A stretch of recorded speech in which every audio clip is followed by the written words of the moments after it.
Hey, Grace Point, so glad you're here today. Welcome to our online gathering. My name is Nathaniel, and it's a delight to welcome you into this virtual space.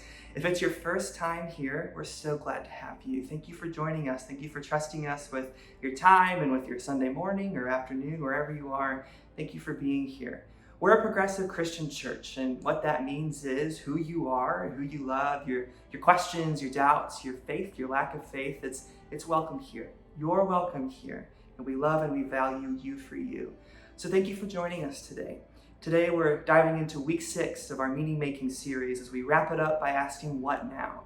What now as we maybe approach the new phase of a pandemic in our community and we have a lot of questions and maybe some fears and anxieties. We're all in this together. And so we're asking what now? We're excited about that message today from Pastor Josh. We're excited about what our community has in store. And we're really grateful to be able to share this space together. Our community was never closed. We've always been open, hand in hand, together. So thank you for being here today. We hope that you have an amazing experience. Welcome home.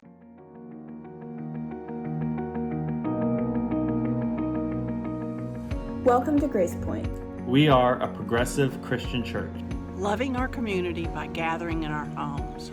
Even as we practice social distancing, we're asking big questions about what it means to be human, what it means to love our neighbors, and what it means to follow Christ. We're cultivating a safe virtual space to deconstruct or reconstruct, to question and to grow. We are welcoming, affirming, and fully inclusive. Because who you are and who you love are celebrated here. While we may be physically apart from one another, we believe we're never truly alone. You are never alone.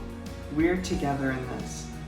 We're together in this. So even though we can't give you a hug just yet, we want you to know that you are beloved, you are included, and you are affirmed. Welcome to Grace Point. Welcome to Grace Point. welcome home. welcome home. Welcome home.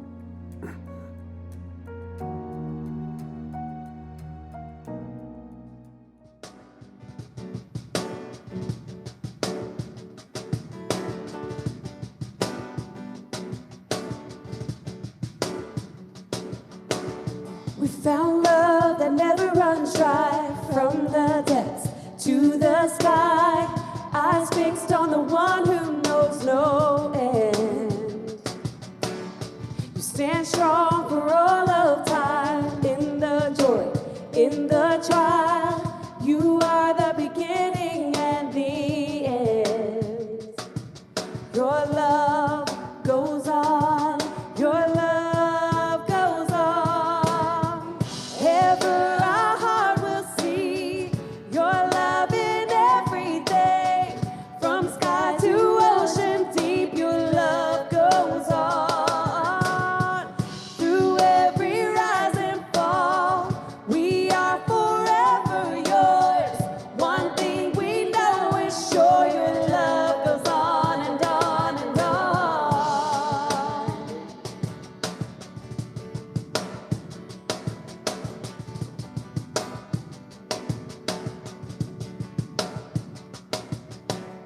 From dawn break into the night, you're here with us, you're on our side. Your arms are forever open wide. You stand strong for all of time, in the joy, in the trial. You are the beginning and the end. Your love goes on, your love goes on. Ever our heart will see your love in everything. From skies to oceans deep, your love goes on. Through every rise and fall, we are forever yours. One thing we know is sure, your love goes on and on and on.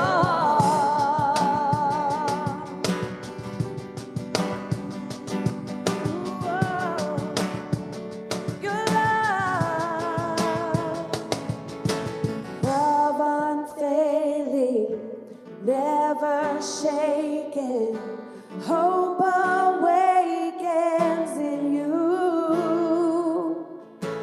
Love unfailing, never shaken. Hope awakens in you, love unfailing, never shaken. Hope awakens in you, love unfailing, never shaken.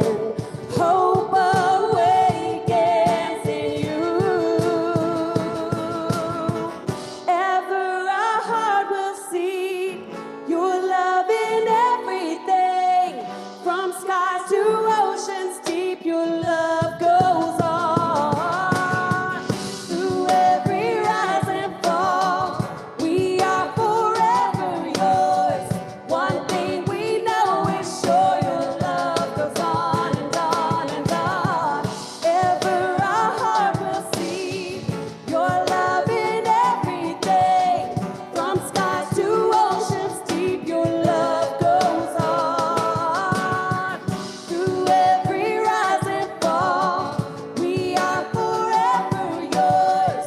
One thing we know is sure, your love goes on and on and on.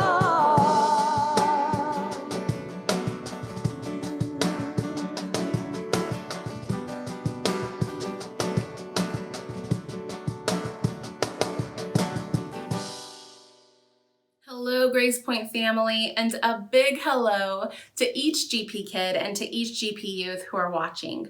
I hope everyone who is watching is doing really well. Grown-ups and teens, I want to encourage you to check out our gracepoint.net calendar for information on our weekly weekend Zoom hangouts for our GP kids and our GP youth. You can also find information on our calendar about our live virtual story times that we host every Thursday. This Thursday, we will be reading The Invisible String by Patrice Karst. You can find information about the opportunities for community connection in our Facebook groups and on our Instagrams at Grace Point Kids TN and at Grace Point Youth TN. If your GP kid or GP youth have a hip hip hooray kind of moment coming up, email me and let me know. Our Grace Point community would love to celebrate them. We would also love to celebrate our graduates. If you are graduating or you have a kiddo who is graduating, email me that info today and I will include them in our graduation celebration this next Sunday, May 31st. If your GP kid or GP youth would really enjoy receiving some snail mail or an email or a FaceTime call or a Zoom or a video message, email me at lisa@gracepoint.net and I'll make sure to connect with them. Our GP Youth discussion guide will be shared after today's premiere. Our GP Kids discussion guide was shared earlier this morning before the premiere. If you would enjoy receiving access to the resources that we share with and create for our GP kids and GP youth families and friends, email me at lisa@gracepoint.net and I will make sure to include you. This week we continue our Mind, Body, and Soul series. This series encourages us to understand and to care for our mind, to understand and to care for our body, and to understand and to care for our soul, what connects us to everyone and everything around us. This week, I encourage you to care for your body. I encourage you to also grow in your understanding of your body. Peace out, air hugs, and so much love to each and every one of you. Hey, Grace Point. Just like Lisa said, there are so many ways that we can be connected throughout the week. So visit gracepoint.net/calendar for a big picture look at what's happening, and be sure you're subscribed to our newsletter. Go to gracepoint.net, go to the bottom of the page, and you'll see a little subscribe box. Fill it out, submit, and that way you'll receive our weekly newsletter with updates, announcements, and different ways to connect. Every Tuesday at 2 p.m., Josh goes live on Facebook for Tuesdays at 2 with Josh, and he just answers questions. It's really simple, it's really fun. Bring your theological questions, your conversation topics, got a curveball, throw it his way. He loves it. He has to be on his toes. So join us Facebook, Tuesdays at 2 with Josh. And then this coming Tuesday at 6:30 p.m. Central, we've got Books and Brews. This is our monthly chance to discuss a book that we choose. This month we're discussing Mike McHargue's brand new book, You're a Miracle. It's incredible. I just started it. So if you're like me and you put these kinds of things off until the last minute, it's perfectly fine. We'd love for you to join us. If you don't finish the book, it's fine. Join us. Visit gracepoint.net/calendar for details. And we'll be gathering on Zoom 6:30 p.m. this Tuesday. And every Wednesday, as you've heard before, we've got Reconstruct. So join us at 6:30 p.m. as we discuss big ideas and questions and theology and progressive Christianity. And we also have an opportunity just to connect as a community. It's great. So visit gracepoint.net/calendar for details on that as well. And with everything, just visit our website for details on how to join, how to be a part of what's going on, and where to follow us. And be sure you're subscribed to our social media channels as well, Facebook, Instagram, Twitter. We're all at GracePointTN on each of those, and that's a good way to be plugged in as well. Another way that you can be connected and participating in the community is through giving. And so many of us are sustaining members of the Grace Point community, and we bring about this beautiful message of God's love and generosity and a just and generous expression of Christian faith. So visit gracepoint.net/give for different ways to give, or the easiest way is to just text GracePoint with an E to 77977. This way you can become a recurring donor, you can become a partner in the work that we do. And just this year we've given over $7,500 to local relief efforts. We've given time and service and energy to different relief efforts as well. Thank you for making that possible, and thank you for being a part of it. There are so many ways that we get to experience community together, and you make it possible. So if you ever have questions about what we're doing, ever have questions about what's going on around here in our virtual events, just visit gracepoint.net/calendar or contact me, contact info@gracepoint.net. Be happy to answer your questions. Thank you for joining us today, and we're excited for what's still to come in our gathering.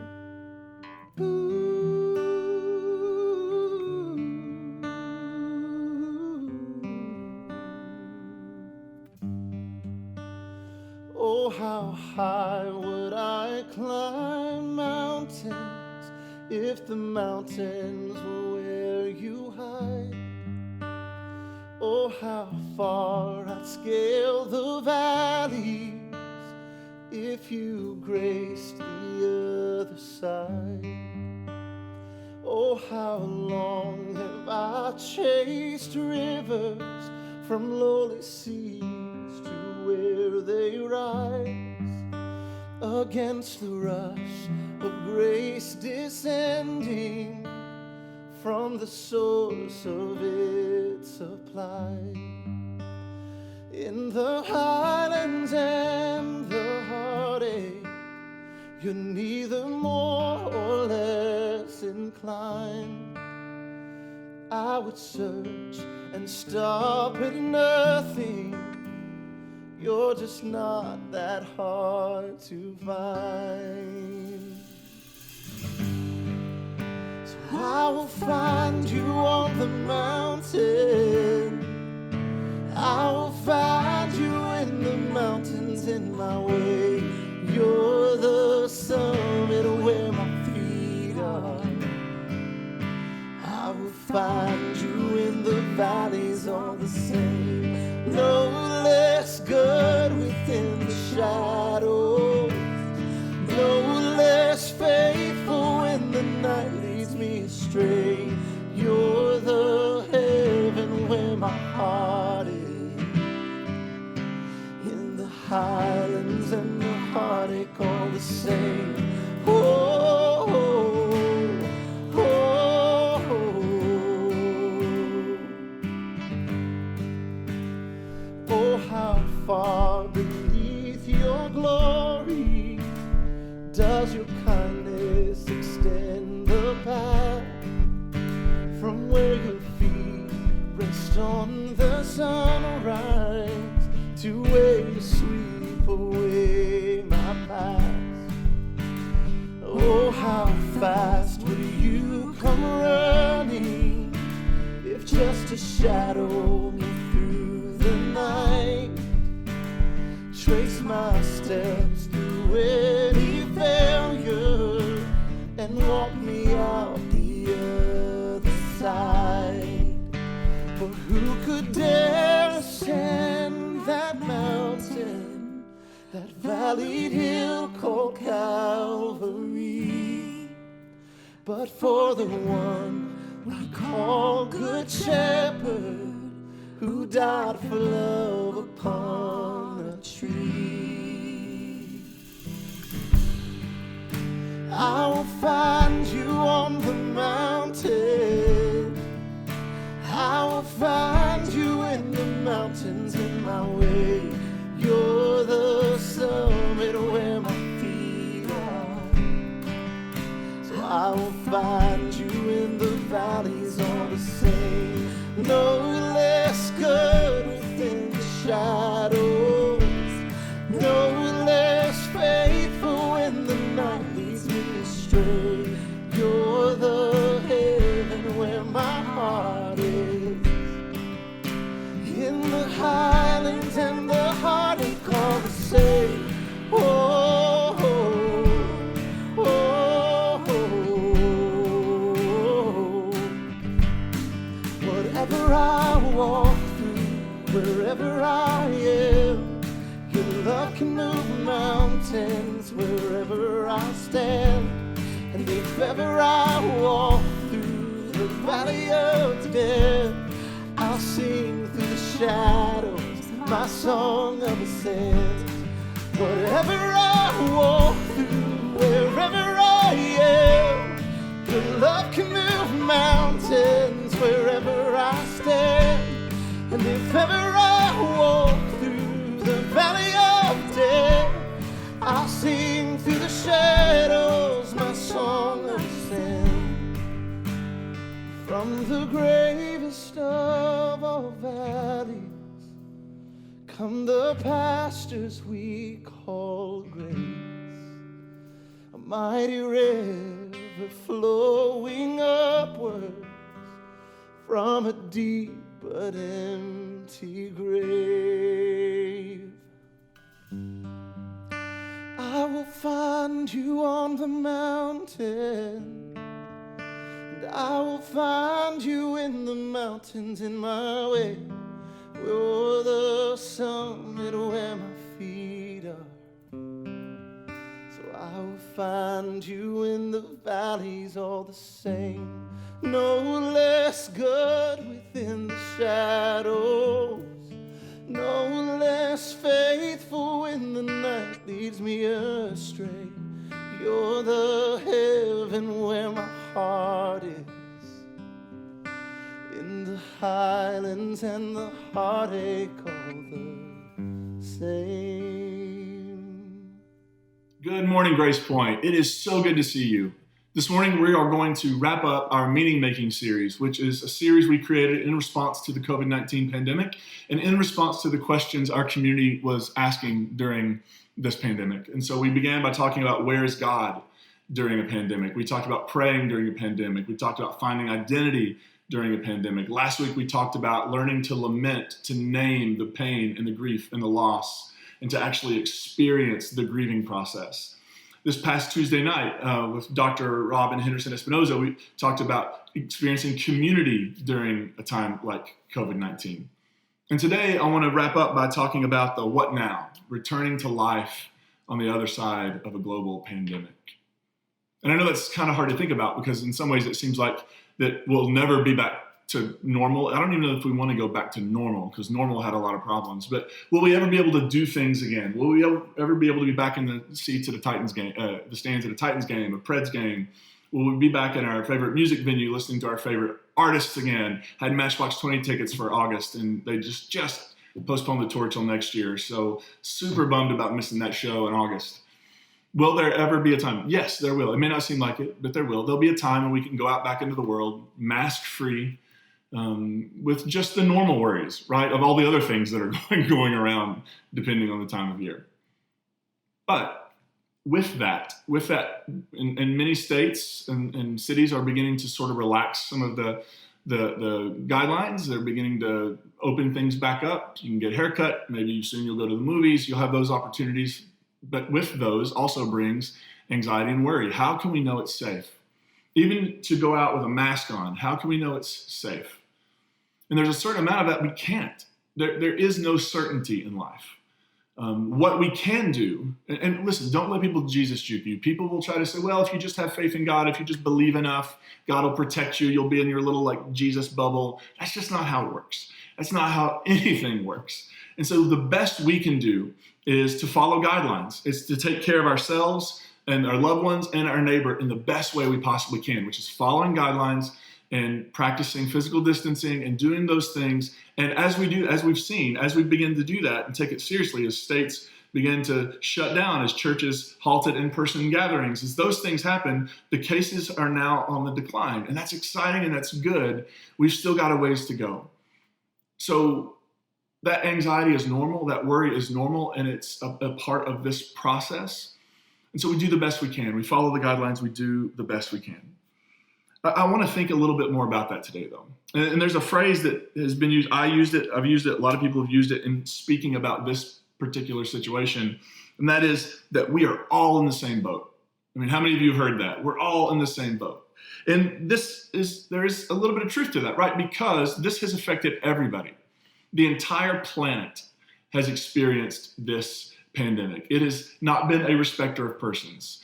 Rich and poor alike have been impacted by this pandemic. And so there's a reality that we all have been touched by this in some way. I bet most of us now know at least somebody who has been tested or tested positive for COVID-19. This infection, this virus has impacted the entire globe.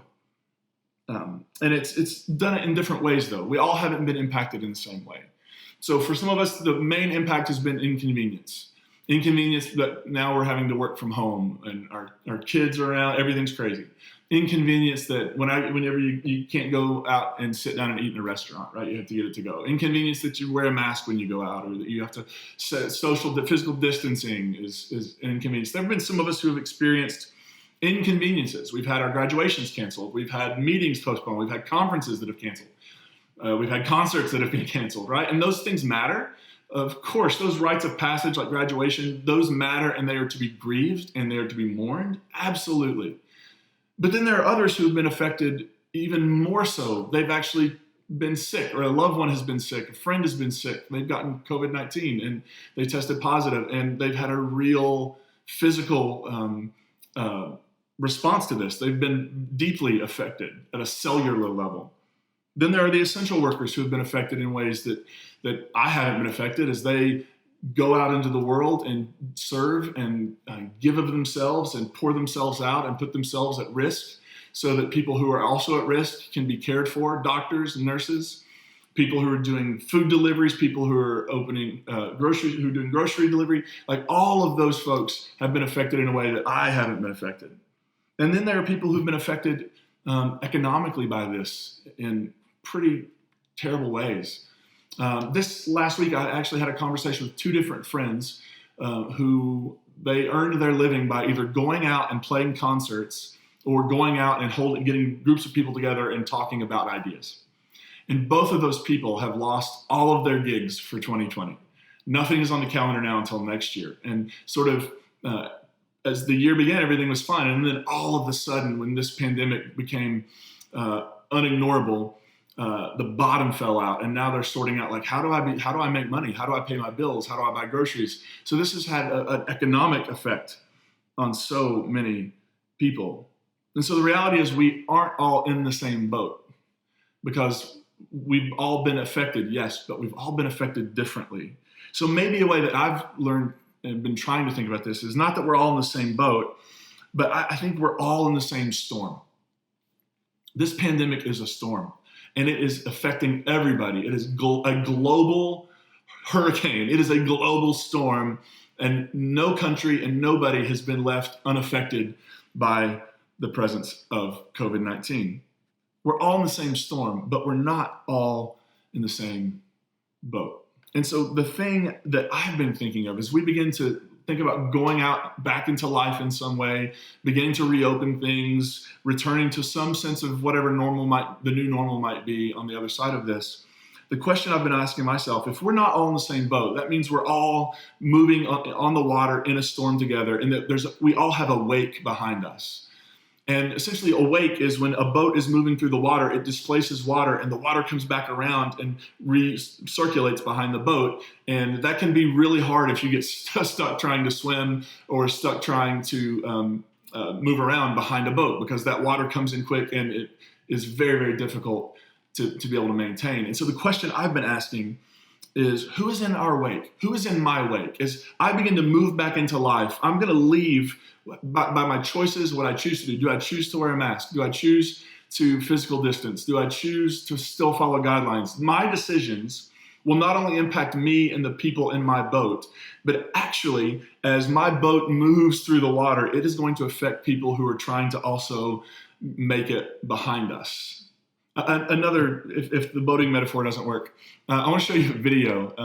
This is from February 2015. We'd had essentially a monster snowstorm, a blizzard. There were like 15, 18 inches of snow. And we had gotten together with some friends to go sledding.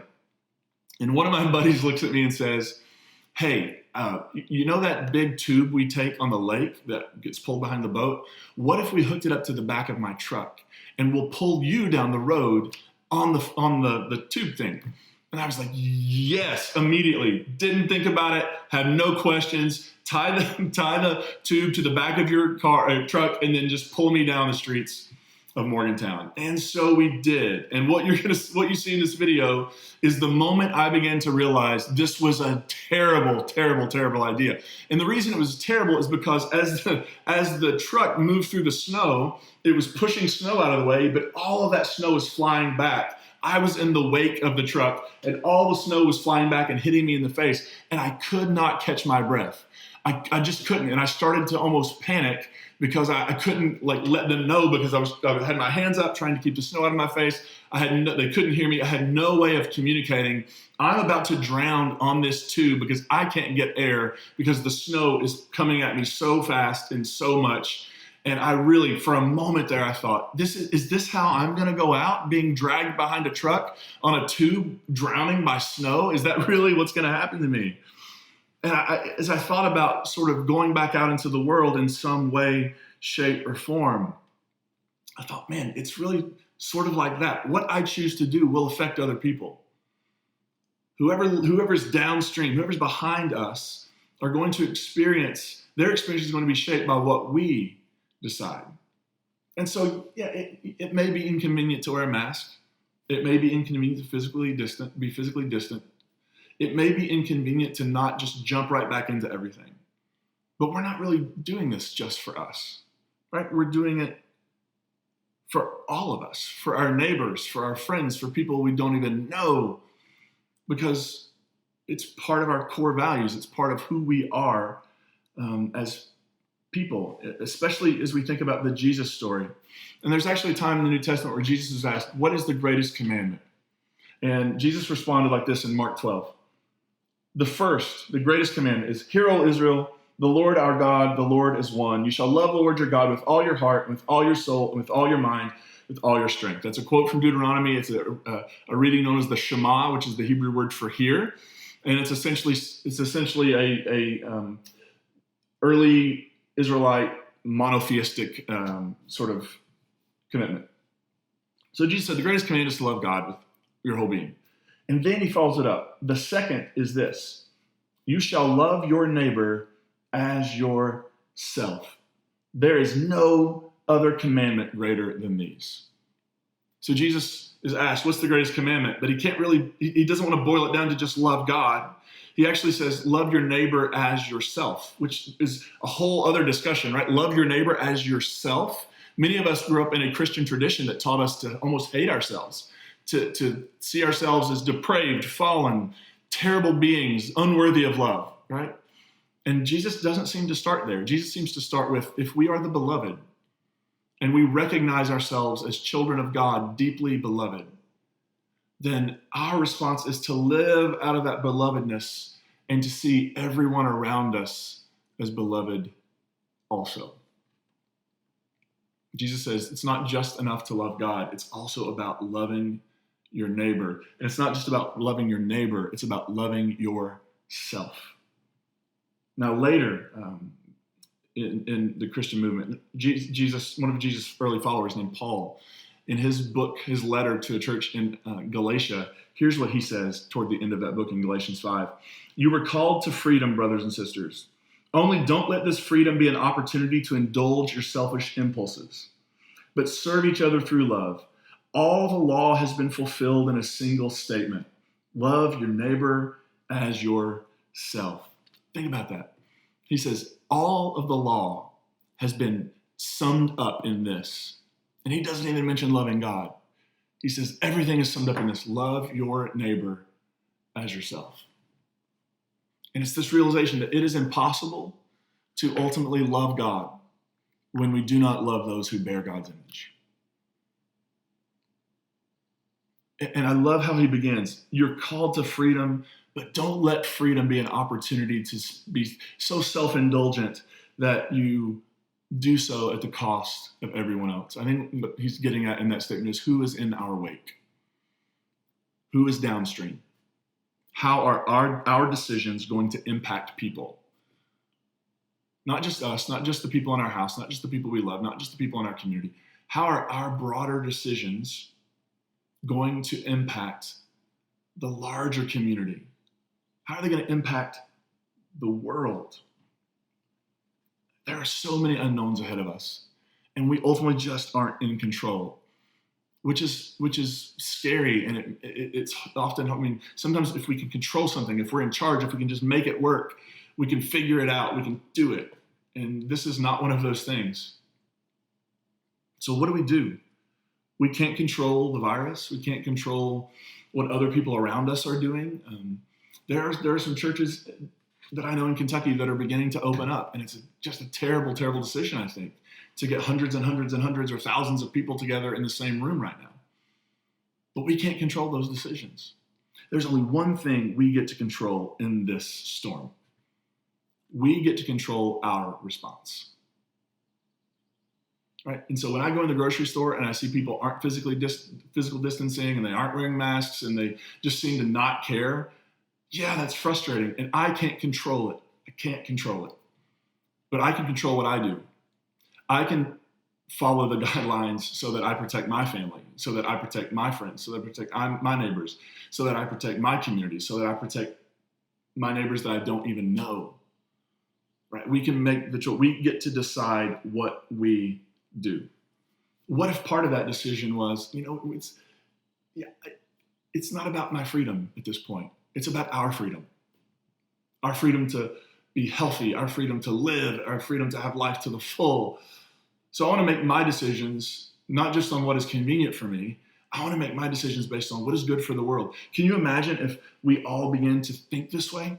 If all of us together decided, you know what we're going to do? We are going to do better. We are going to not go back to normal when this is over, but we want the world to be a more just and generous place. And that begins with our decisions right now. So we're going to do some things that we don't want to do. We're going to do some things that are inconvenient. We're going to do some things that some people think are just silly and goofy and we shouldn't even be. We're going to do those things because that's what the experts say will help the most people. And we want to help the most people. What if we all decided to move beyond that sort of my freedom, self-centeredness? What if we all decided to move away from that and toward something else? What if we moved from me to we? What if we stopped just thinking about what's good for us and what's the common good for all of us? What if we began to work together for the common good? What if I begin to realize that it's not only about how I sort of rise back from this, it's about how our society does, how our community does. And that this is a thing we do together. That I don't make my decisions in a vacuum or in isolation, but I do so thinking about the common good. And if I do that and you do that and everybody else around us begins to do that, the world would be a drastically different place. What if when we think about returning to life during a pandemic, we think about returning with a deeper sense that we are part of something larger than just ourselves? And that if we are going to have this sort of rising experience coming back out of this lockdown, that it's not about mine and only mine or mine and my family's. It's about all of us doing our part, not only to combat this pandemic, but doing our part to share the love that is within us with the world.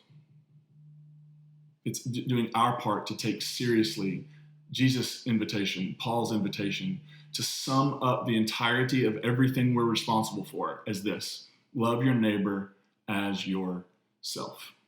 I have some friends who are in a band. Their names are Jamal and Moksha, and the band is called Hudost. Hu, it's a combination of two words. Hu means unifying breath or sound, and dost means friend.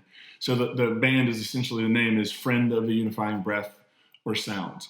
They actually just won an award for Best Social Action Song by the Independent Music Association for a song that they co-wrote with Dan Hazeltine, who was with us last week.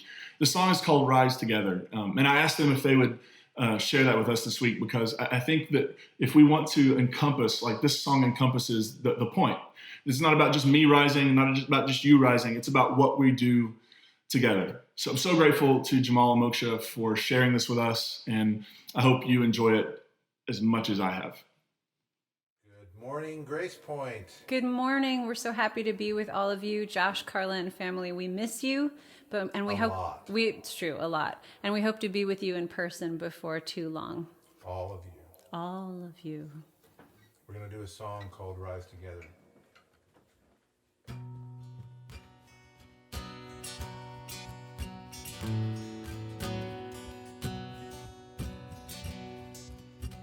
I had a dream. I shed the last tear in the world. Everyone was looking at me. I had the thought, everybody moves to the same light, and we will find our way. No, nothing's meaningless. The dream is my own evenness, and every step will push us to the place. Set foot in the river, float out to the ocean, fall down to the bottom, and we will all rise. Step off of the mountain, fall down to the valley, bury your body, all rise together. How could we know our hands would become weapons of war? And what about peace? I saw the rain and the colors that bled from the clouds, from the sun in the daylight. Nothing was left out and no one was feeling alone. We find our recklessness, the dream is our own evidence, and every step will push us to the place. Set foot in the river, float out to the ocean, fall down to the bottom, and we will all rise. Step off of the mountain, fall down to the valley, bury your body, all rise together. We'll all rise together. We'll all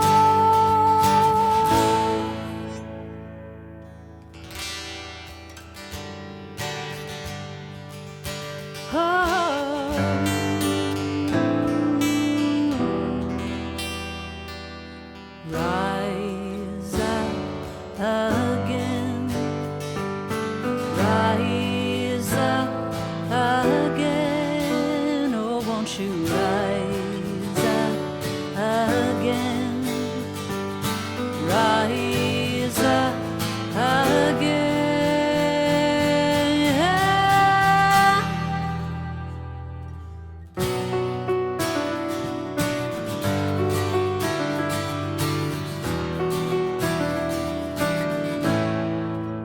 Set foot in the river, float out to the ocean, fall down to the bottom, and we will all rise. Step off of the mountain, fall down to the valley, bury your body, all rise.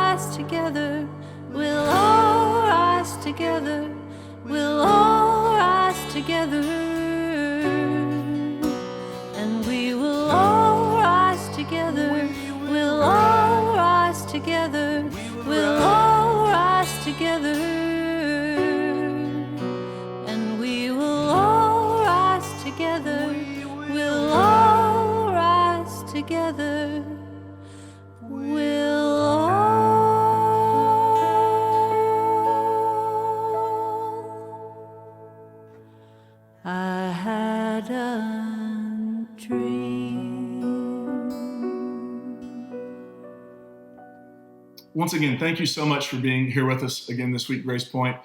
Today we have wrapped up our meaning making series, which means next week we're going to jump back into the re-series, reimagine, reframe, reclaim the language of faith. The series where we've been essentially looking at some of the key words in the Christian tradition and asking, do they still matter? Can we carry them with us? Do they still have weight and significance? Or do they need to be left behind? And so we're trying to reimagine, reframe, and reclaim them. So next week, we're going to jump in. It's Pentecost Sunday.